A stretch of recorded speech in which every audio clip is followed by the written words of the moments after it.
What's up, bros? It's KZMMA here. UFC Vegas 114 just wrapped up. Josh Emmett versus Kevin Vallejos, and holy crap, this night was an absolute banger of a card.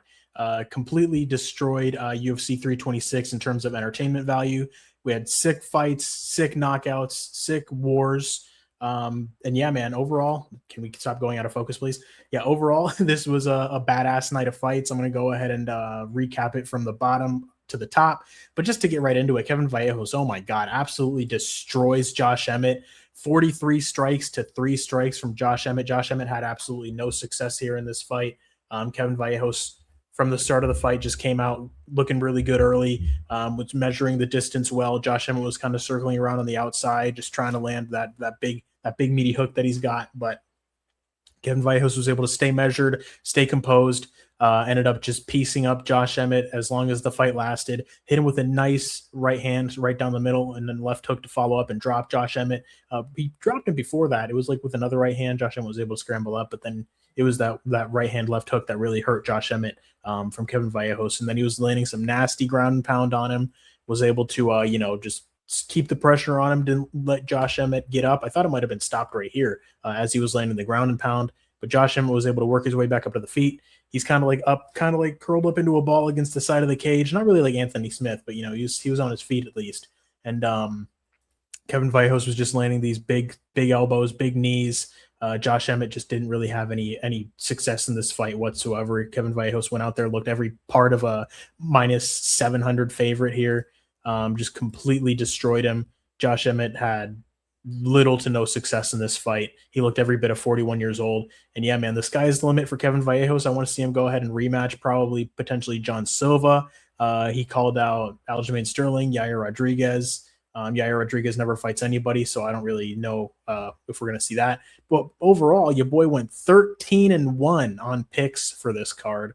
Freaking absolutely badass fight record, or pick record, I should say. But yeah, 13-1. The only thing we got wrong was Oumar Sy. We can call him Oumar Soy because that guy is an absolute fucking quitter. Cutelaba got the big upset win. I think he was the only underdog on the card to win.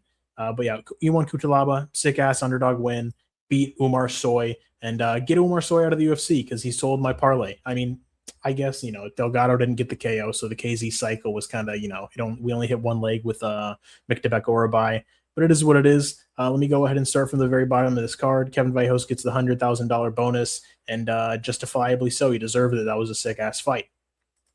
Then we have Piera Rodriguez versus Sam Hughes. Piera Rodriguez looked good in this fight. She was able to piece up Sam Hughes to a decision here. Sam Hughes wasn't really getting too many takedowns. She didn't get any takedowns. Sam Hughes, she usually dominates girls with the grappling. And Piera Rodriguez was able to keep this fight on the feet, had more pop in her punches, and she was just beating up Sam Hughes to a decision. Sam Hughes kind of came back a little bit in round 3, but nothing doing there really. Piera Rodriguez beat her up for as long as the fight lasted, was able to get a takedown of her own. And yeah, overall, Piera Rodriguez dominated here. She won the first fight, and she just wins the rematch. So we cannot get the highly anticipated Piera Rodriguez versus Sam Hughes trilogy. I know we really wanted to see, this great rivalry continue, but unfortunately, Piera Rodriguez 2-0 over Sam Hughes. And we're not going to see Sam Hughes get the highly anticipated third fight against Piera Rodriguez. All right. But Hecher Sosa versus Luan Lacerda. This fight was fucking sick. Absolute war. These guys were going back and forth. Luan Lacerda was looking good early for a jiu-jitsu guy on the feet. He was able to hurt Hecher Sosa with a big knee up the middle, cut him open. I mean, I don't know necessarily if he hurt Hecher Sosa, but he landed. It landed and it busted Hecher Sosa up. But Hecher Sosa is a gritty dude, an absolute dog. Kept coming forward with the pressure, kept coming forward with the strikes. Just, got a little bit reckless at times, but he was just putting that pressure on, putting that pace on. Luan Lacerda was able to break him down as the fight went on. Just stayed in his face. Luan Lacerda was able to get a couple of, some success with the takedowns. He went 4 of 11 on the takedowns, 3 minutes of control time. But overall, Hecher Sosa, his striking was the deciding factor in this fight. He was able to hurt Luan Lacerda on occasions. And yeah, man, Hecher Sosa was the rightful winner. Luan Lacerda, maybe he's worth picking in the future here. We're going to see who this dude gets matched up with next. Definitely don't cut him from the UFC. I don't think they would do that. But yeah, Hecher Sosa solid performance. These dudes were a couple of marauders. They were in there throwing it down. But yeah, sick fight. I very much enjoyed it. Great entertainment value. And yeah, now we've got Bia Mesquita versus Montserrat Rendon. This was another very one-sided performance. Bia Mesquita looked absolutely dominant in this fight. She destroyed Montserrat Rendon. She was able to hurt her on the feet in a striking exchange. I think Montserrat Rendon kind of overextended on a jab. Bia Mesquita was able to hit her with a nice little stiff right hand down the middle. Followed up with another one, got Montserrat Rendon on wobbly legs. Bia Mesquita was able to, get on top of her, start working the jiu-jitsu, start working the ground and pound. Bia Mesquita has better ground and pound than Islam Makhachev and Khamzat Chimaev. She was freaking looking devastating with the ground and pound, able to hurt Montserrat Rendon. She hit her with a big 12-6 elbow right in the face. Montserrat Rendon turned over. She's like, yeah, I did not like that. She gave her back. Bia Mesquita locks in that rear naked choke, chokes her out, gets a sick-ass win. And yeah, Montserrat Rendon had absolutely no success. She went 0 of 8 on strikes. No take. She literally landed nothing. An absolute shutout when it comes to the stats. You can see here, Bia Mesquita 18 strikes, Montserrat Rendon 0 strikes. Just an absolute destruction, one-sided beatdown. Bia Mesquita is a girl to look out for on this in this bantamweight division. Solid jiu-jitsu, solid ground and pound, and her striking didn't look too bad either. She's the whole grappling sequences were led by her hurting Montserrat Rendon on the feet. So yeah, good performance, phenomenal performance from Bia Mesquita. Perfect performance. Like I was going to say, good performance. Like you couldn't even get any better than this. But yeah, she looked incredible. Destroyed Montserrat Rendon. Every piece of a minus 700 favorite, similar to a Kevin Vallejos. Now we got Eryk Anders versus Brad Tavares. This was a sick and gritty unk fight. Both guys were going back and forth. Eryk Anders was able to hurt Brad Tavares in round 1, dropped him. Brad Tavares came back, dropped Eryk Anders in round 2. Big club and right hand over the top. Eryk Anders, he was lots of pressure against the cage with Brad Tavares. He was able to stuff him up against the cage, land some good, clinch strikes, land some good strikes off the clinch breaks and exchanges. Able to get good takedowns, good ground and pound. 9 minutes of control time. So yeah, he was fucking smothering the shit out of Brad Tavares, who, Eryk Anders was the one to retire. I mean, shit, Brad Tavares, I don't know what this dude is, still doing in the UFC, making hundreds of thousands of dollars. That money should be going to guys like Elijah Smith, Marwan Rahiki, Jose Delgado. Brad Tavares, I don't know if he's going to get his walking papers here, but I mean, shit, what are we doing with Brad Tavares at this point? Eryk Anders retired. Sick fight to go out on a win against. He got that win in front of his son. His son was in his corner. So feel good win for Eryk Anders. Pretty sick fight. It was a gritty unk fight. It could have been like a lot worse. It could have been a lot more, just cage smudging. Like these guys were actually going back and forth in the striking, landing solid shots on each other. And yeah, it was as entertaining as an Eryk Anders versus Brad Tavares fight could have been. So, you can't be mad at it.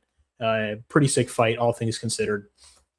And Eryk Anders calls it a career, retires on a win. All right, now, Manoel Sosa versus Bolaji Oki. Someone get this motherfucker a drug test right now. Manuel Sosa looking like TRT Vitor Belfort reincarnated. This guy is an absolute physical specimen, an absolute freak. He's in a shirt here on the Tapology picture, so you can't see this dude's absolutely freaky physique. Able to hurt and drop Bolaji Oki in round 1. Tries to go for the ground and pound finish. He ends up transitioning to a Kimura. Bolaji Oki is able to recover, defend the takedown well. Able to end up on top and start beating up Manuel Sosa from the top position. Manuel Sosa, I feel like he could have got that round 1 stoppage if he just, kept throwing punches, kept throwing ground and pound. But nope. Bad fight IQ decision for Manuel Sosa, but it ended up not mattering because he got that nasty 3rd round KO over Bolaji Oki. Bolaji Oki in round 2, he was looking solid. It was competitive, but it's just like Manuel Sosa was throwing those overhands from his ass. It's just like it was only a matter of time before one of those landed.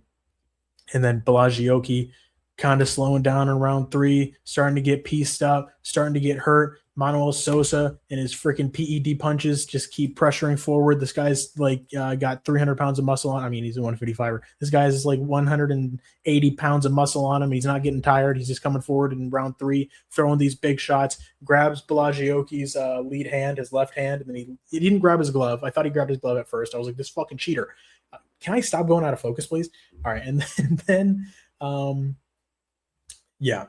Big right hand over the top from Manuel Sosa, drops Bolaji. Bolaji's down flat on the ground, completely just out. Manuel Sosa goes and celebrates in front of the camera, fucking veins popping, just looking absolutely roided the fuck out of his mind. Get this guy a drug test. USADA, please come back. We need you. But yeah, sick performance from Manuel Sosa. He got a nasty knockout over Bolaji. It was a relatively competitive fight, but Manuel Sosa, his pressure, his steroids, he was able to come and get that win here. And I picked Manuel Sosa. I picked him by KO. I'm pretty sure I picked him in round 2. Yeah, I picked him by round 2 KO. He gets the round 3 KO. But yeah, we're going good so far. Perfect picks going up the card here. And then we got Elijah Smith versus Su Young Yu. I had Elijah Smith by decision. He ends up hurting Su Young Yu on the feet with a big right hand. Ends up dropping him. First round, super boring. Su Young Yu just, laying, praying his way to, he just laid and prayed his way through the round there. Terrible. Elijah Smith, every round starts on the feet, baby. Every round starts on the feet. He comes out in the second round. He's able to stuff a couple of takedowns, keep himself safe on the feet, even though, Su Young Yu doesn't really look to strike. He landed 3 strikes over the course of however long this fight lasted. This fight was 9 minutes long. Okay, no, 6 minutes long.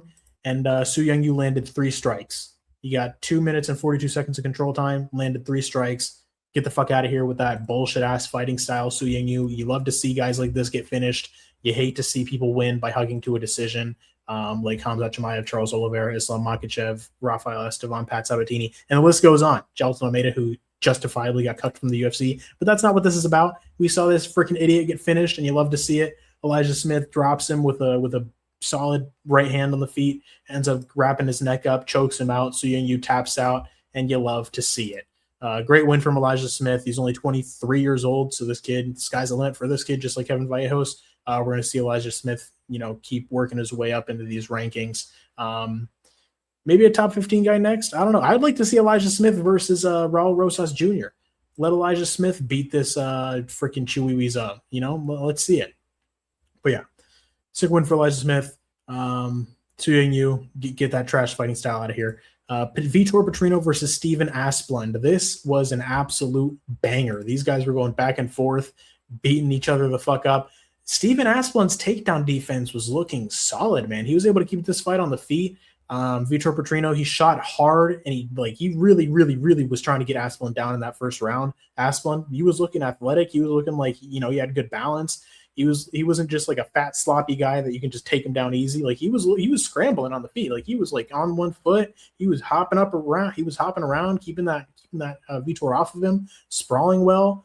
Yeah, man, he looked good, man. They were, Vitor was shooting hard for that takedown. Asplund was able to, keep himself on the feet. It just ended up turning into a kickboxing match. I'm pretty sure Vitor Petrino did end up getting him down at one point, but Asplund was able to get right back up. It's not like he was never flat on his back at any point.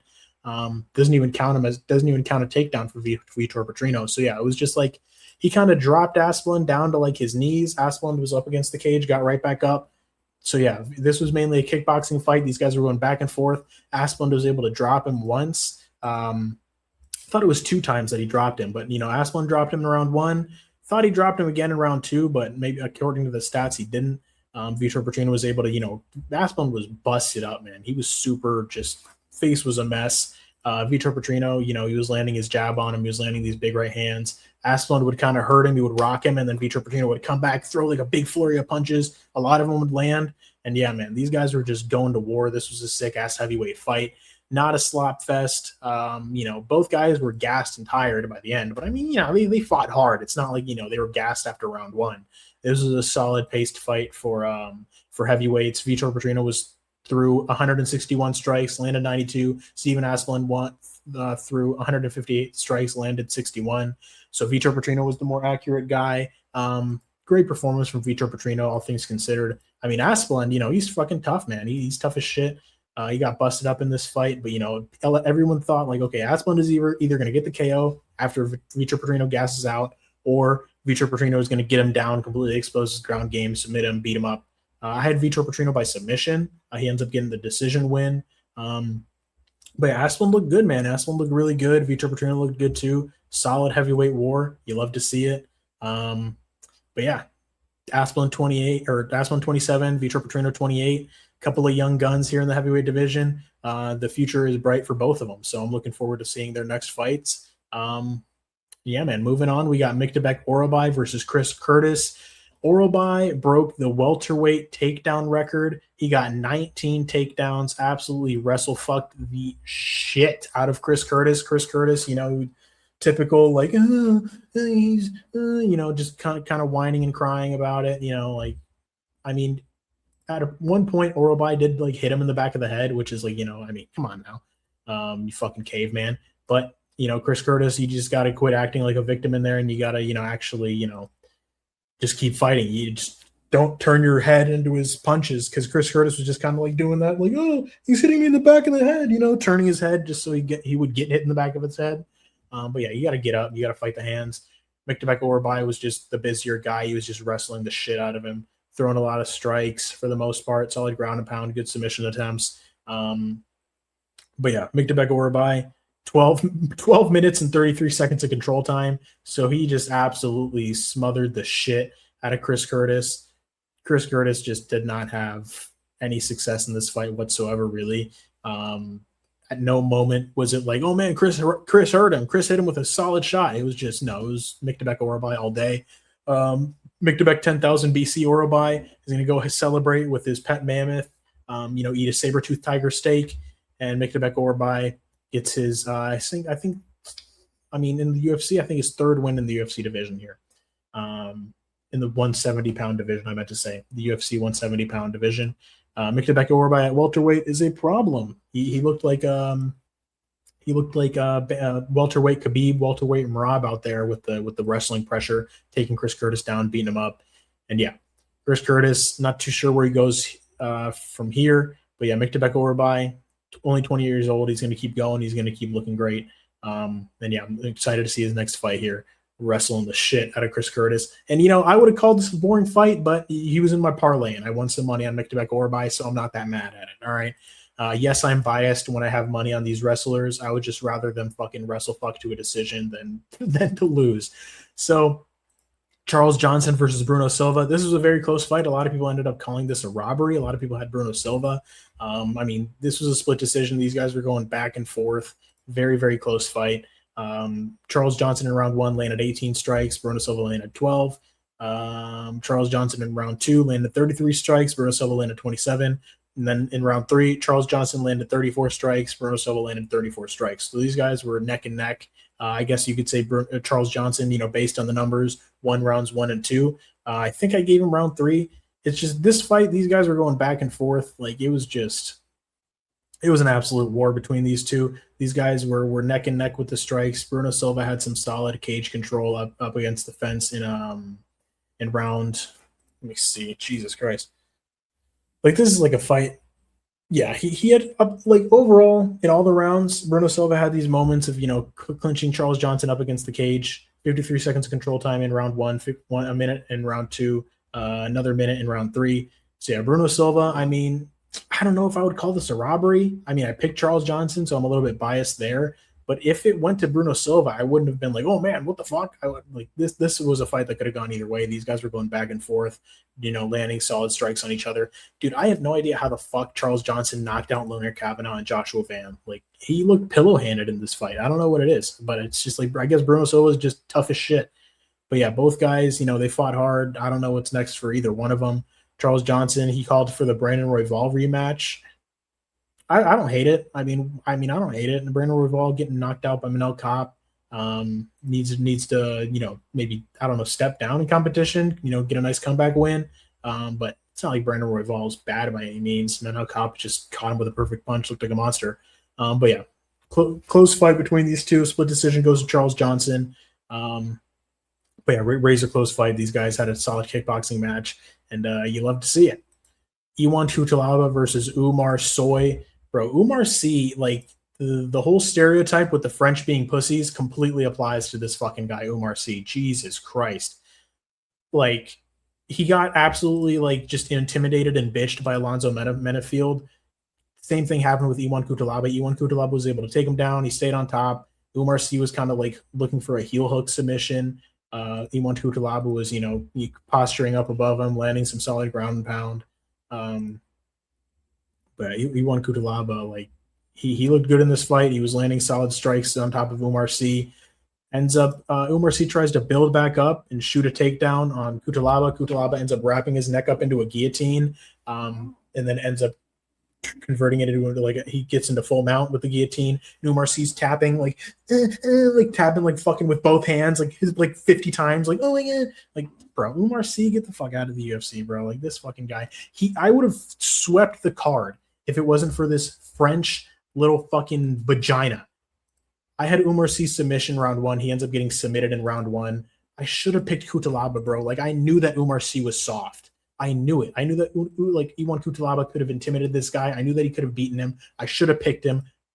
Fuck me, dude. I was just like, fuck. I was just like, yeah, Ion Cutelaba gets reckless. He gets sloppy. He shoots these takedowns. Oumar Sy can maybe wrap his neck up. The exact way that I thought that Sy was going to win was the exact way that he fucking lost. So Oumar Sy, this dude is a French pussy, and yeah, I mean, he would whoop my ass, but what do you want me to tell you, bro? I mean, when he's fighting guys his size that can fight, he's soft, all right? If I was a fucking 205 pounder that was actually fucking jacked and knew how to fight, I would fucking beat his ass, all right? In an alternative universe, if I wasn't who I am, I would beat Oumar Sy in a fight, all right? If I was Ion Cutelaba, I'd whoop his ass, all right?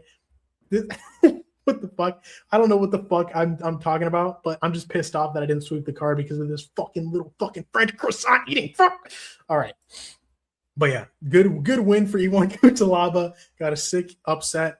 Yeah, I'm just pissed off that I didn't sweep the card. But yeah, it is what it is. Fuck it. 13-1 is still a good record. And I was fucking so close to picking Ion Cutelaba. I knew that C was soft, bro, but whatever. Fuck it. It is what it is. Marwan Rahiki versus Harry Hardwick. This was a sick-ass fight. Absolute war. These guys going back and forth. Harry Hardwick, he raised his stock back up after getting leg kick TKO'd by Cowboy Fernandez in his UFC debut. Yeah, man, these guys are going back and forth. This was an absolute fucking banger of a scrap. I really hate that my camera keeps going in and out of focus, but it is what it is. Yeah, Marwan Rahiki ends up breaking Harry Hardwick's jaw in round 2 with a solid left hook. Harry Hardwick has to, I'm not going to call it, he got his jaw broken. I'm not going to call this dude a fucking quitter. He didn't quit. He couldn't keep fighting. He couldn't open his mouth. He couldn't close his mouth. He was like, my jaw's broken, or my jaw's broken, I can't keep fighting. Fucking bro, you got your jaw broken. I mean, if you keep fighting into round 3, like, you're gonna have like some life-altering, like maybe irreparable damage to your face. So, I mean, Harry Hardwick, he got his jaw broken, he couldn't keep fighting. But yeah, as long as this fight lasted in round 1, these guys were beating the shit out of each other. Man, Harry Hardwick was tough as shit, dude. His chin was solid. Apart from getting his jaw broken, his chin was solid. I mean, it's not like he got his jaw broken, he went down and curled up into a ball and it was over. Like, he fought until the end of the round. He was like, yeah, my shit's broken. He couldn't continue. Round 1, Marwan Rahiki landed 44 strikes. Harry Hardwick landed 40 strikes. These guys were, going back and forth. Rahiki, 46 strikes in round 2. Harry Hardwick, 25 strikes. Rahiki started to take over in round 2. But yeah, this was a sick fight for as long as it lasted. These guys went to war. Harry Hardwick, tough as fuck. Ends up getting his jaw broken, couldn't continue. The corner stopped it. No shame in that. I mean, come on now. It's not like, he just quit on a stool like a Dricus Duplessis. Like, dude's jaw was fucking broken, so he couldn't continue. He's not an Oumar Sy. But Harry Hardwick, was taking a couple of leg kicks, and, he wasn't he didn't fold like he did against Cowboy Fernandez. Speaking of leg kicks, after the fight was over with Steven Asplund and Vitor Petrino, Steven Asplund was like, fuck you, dude. And he like pointed to his calf, and those two were like, chopping it up, being friendly after the fight. So you love to see that between Asplund and Petrino. Like, I just remembered that as we were as I was talking about the calf kicks here with Harry Hardwick. But yeah, sick fight from Marwan Rahiki and Harry Hardwick. This was a great fight. I think he won fight of the night. But great performance from Rahiki. He's a tough ass prospect. He's got a solid chin too. He took some big shots, but he was just kept pressuring forward, landing those solid ass elbows that he has. But yeah, now we've got Jose Delgado versus Andre Fili. Bro, this is woo, talk about a sweat in the parlay. Bro, Jose Delgado was the last leg of my parlay. I had Orolbai, Rahiki, and Delgado. Cashed pretty nice there. But yeah, Jose Delgado got dropped in round 1. Ends up coming back winning rounds 2 and 3. But Andre Fili, bro, he looked fucking great in this fight. I mean, this was a split decision. This fight was super duper close. Fili, dude, I don't know. Like this dude, it's just like sometimes he's just on. He looks like he can, compete with the best of them. Sometimes he just gets slept in round 1 by Dan Ige. It is what it is. Like, I mean, Andre Fili, like, in his chin is an anomaly. Sometimes he can take big shots. Sometimes he can't. Sometimes, sometimes he's on, sometimes he's off. Like, I don't know, man. Like Fili, I'm pretty sure in his next fight he's going to look great. We're going to see who they match him up against with next. But yeah, this was a sick fight. Andre Fili won round 1. He ended up dropping him. Jose Delgado was able to recompose himself, come back, land some solid shots. But Andre Fili was the more effective fighter in round 1. Round 2, Jose Delgado got his rhythm back, was able to come back a little bit in round 2, land some solid shots. Looked good in this fight in that round. I mean, and then round 3 again, his pressure kept coming. Both guys were getting good takedowns on each other. Jose Delgado was able to get Andre Fili down in round 2. Andre Fili was able to get him down as well in round 2. Just like a nice reactive takedown. Andre Fili's takedowns were very well timed. Delgado was just kind of like crashing forward. Fili just kind of dipped down right under a punch, scooped his legs up, got him down on the ground. But it was mostly just like these guys getting each other down at the end of the rounds. Like nothing really crazy in terms of control time. This was mainly a kickboxing fight with a couple of takedowns mixed in. And then round 3 was Jose Delgado. He was landing solid shots on Andre Fili, hurting him at times. Fili ended up, ending the fight or ending that round on top, but he didn't really do too much with his takedowns. Jose Delgado, a lot of people call this a robbery because I'm pretty sure they bet on Fili, but I bet on Delgado, so I think he wins. No, I'm just kidding. But yeah, I think that Delgado won, like literally. I was sweating it though. I was like, oh fuck, dude, this was a close fight. So I was worried. I was like, oh my God, Delgado, please. Delgado, please. But he ends up getting it. He won round 2 and 3. But yeah, looked great. Fili looked great too, bro. I mean, I was expecting Delgado to get him out of there. I was expecting Delgado to get a KO, but nope. Fili fucking showed that his veteran toughness, his skills are not to be slept on. Fili's a great fighter. It's 25-13 in the UFC. I think his UFC record, he is 13-12. I mean, kind of an ugly record on paper, but this guy's fighting the best guys. Like he loses to Jose Delgado, loses to Melchizedek Acosta, loses to Dan Ige, loses to Nathaniel Wood. But he has loses to Joe Anderson Brito, but he has solid wins. He beats Charles Jourdain. He beats Christian Rodriguez, Cub Swanson. I mean, doesn't have the greatest wins, but he's only really losing to really good guys. So Andre Fili, he's a veteran to be respected. Jose Delgado gets the win, just does enough here, and ends up getting it. Solid kickboxing fight going back and forth, and you love to see it. Jillian Robertson versus Amanda Lemos. Man, now this fight got a little testy in round 1. Jillian Robertson couldn't really get the takedown at first. Amanda Lemos was able to land solid shots on the feet. Ends up hurting her a little bit. I'm pretty sure I don't remember if it was round 2 or round 1 that she was able to hurt Jillian Robertson. But yeah, I mean, Jillian Robertson able to just, embrace the grind, landing solid shots from top, working to get submissions. But yeah, Jillian Robertson, I'd like to see her fight next against against Mackenzie Dern. She got 3 minutes and 33 seconds of control time in round 3, 4 minutes of control time in round 2, and then in round 1, yeah, I'm pretty sure round 1 was an Amanda Lemos round. Amanda Lemos got a minute 40 of control time. Jillian Robertson only a minute 38. Amanda Lemos landed 25 strikes. I mean, Jillian Robertson only landed 5 strikes in round 1. So yeah, round 1, 100% went to Amanda Lemos. Jillian Robertson was able to, do pretty solid in rounds 2 and 3, landing nice ground and pound. Yeah, man, Amanda Lemos, she's 38 years old. Jillian Robertson is only 30? Yeah. So Jillian Robertson is in her prime. She's looking good. She gets the win over Amanda Lemos. I was wishing that she got a finish. But it is what it is. She looked solid. She was able to, get Amanda Lemos down, land some solid ground and pound, work for those submissions. Amanda Lemos was scrappy on the bottom. Never really let Jillian Robertson sink anything in too significant. But yeah, for some reason they don't have any sub attempts for Jillian Robertson, so that's very strange. She was definitely attempting submissions the whole time, but it is what it is. Both girls reversing each other, solid scrambles, but overall it was Jillian Robertson that was able to implement her grappling game, and she gets the win here. And then we got, like I said, Kevin Vallejos versus Josh Emmett. I talked about this at the beginning of the video, but holy fucking shit, Kevin Vallejos just completely destroyed Josh Emmett, just a one-sided destruction. Gets the TKO in round 1, 3 minutes and 33 seconds into it. Josh Emmett just he had nothing for Kevin Vallejos. Kevin Vallejos was too fast, too powerful, just too much. He was too much for Josh Emmett. He too primed. This kid is fucking special, man. I mean, future champ material, maybe. He's an absolute monster.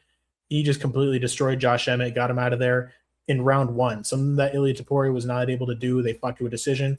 Granted, Josh Emmett, how old was he when he fought Ilia Topuria? That was in 2023. So he was 2.5 years younger, 3 years younger. He took a lot of damage in that Ilia Topuria fight. So, I'm pretty sure if Ilia Topuria fought if Ilia Topuria fought the Josh Emmett that fought Kevin Vallejos, he probably would have gotten him out of there in round 1 as well. But people are going to compare and be like, "Oh, bro, Ilia Topuria couldn't get Josh Emmett out of there, and Kevin Vallejos got him out of there in round 1." Yeah, it's probably because it's like a diminished version of Josh Emmett. But it's like, no, I'm not discrediting his win. I'm just saying, like, people are trying to discredit Ilia Topuria because he went to decision with Josh Emmett. It's like, yeah, Josh Emmett's tough as shit, and he was 41 when he fought Kevin Vallejos. He's diminished. That's just a fact. But doesn't take anything away from Kevin Vallejos' performance. He completely destroyed Josh Emmett, made him look like he didn't even belong in the cage with him. But yeah, El Chino, incredible performance. Argentina has a maybe potentially future champion here. I want to see him fight somebody ahead of him in the rankings. That was a sick ass fight. Your boy went 13-1 on picks. We had Kevin Vallejos by KO. We had Robertson submission, got that wrong. Delgado KO, got that wrong. Rahiki KO round 2, perfect call. Oumar Sy. I'm not even gonna do it. I'm not even gonna. You fucking French pussy. All right. We got Charles Johnson decision, Orolbai decision. Petrino called the submission, ended up going to the decision. Smith called the decision, ended up getting the submission. Hecher Sosa, or not Hecher Sosa, Manoel Sousa got the TKO in round 3. I called round 2, but the steroid head got it. Anders called the KO, he gets a decision. Mesquita submission, called it round 2, she gets it in round 1. Hecher Sosa called the KO, he gets the decision. And Piera Rodriguez called that decision. So overall, in terms of method, 1, 2, 3, 4, 5, 6, 7. 7 out of 14 method of victory picks correct. 13-1 picks correct overall. I should have made a predictions video for this card, but your boy was just busy. I was all fucking salty about the UFC 326 card and Charles Oliveira's fight. So I was like, man, I don't want to fucking do this shit. But whatever, it is what it is. I should have done it and I didn't. But yeah, we'll see next time. Your boy's motivated to do some tape for UFC London, to watch these fights and to recap everything or break everything down beforehand. So let's see if we can keep this momentum going. Leave a like, subscribe. I should have said this at the beginning, but yeah, I appreciate you guys for tuning in. Thanks for watching. Have a great night. And yeah, hopefully you hit your parlays and hopefully you hit them next week too. So peace out, bros. KZ is out.